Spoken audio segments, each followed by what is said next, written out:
चांदनी रातों में तेरा अक्स ढूंढता हूँ, खाली फदाओं में तेरी आवाज़ सुनने को तरसता हूँ। याद तेरी दिल के जख्मों को ताज़ा कर देती है, पुराने लम्हे हर पल आँखों को नम कर देते हैं। तेरी हंसी की वो बाज कष्ट अपनी कानों में मद जाती है, तेरे वादों की वो खुशबू अब अभी रगों में उतरती है।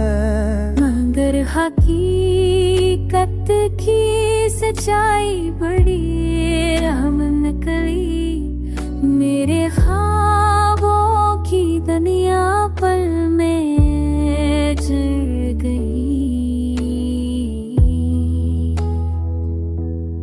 तन्हा गलियों में चलते हुए तेरा नाम दोहराता हूँ, हर मोड़ पर तुझे देखने का वहम पाता हूँ।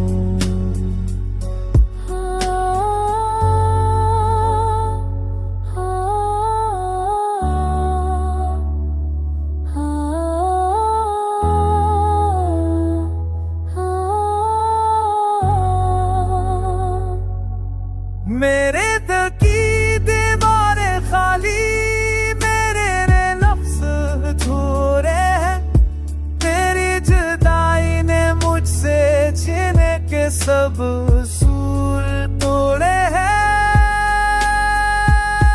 अब कोई दारल नहीं आती, कोई सदा जवाब नहीं देती, तेरी खामोशी मेरी रूह को हर नहार ला देती। इश्क तेरा अब भी मेरी रक्त में बहता है, पर तेरा ना होना मुझे अंदर ही अंदर के हता है। कि कुछ कहानियाँ अधूरी ही रहती है, और कुछ मोहब्बतें बस दर्द में जी लेती।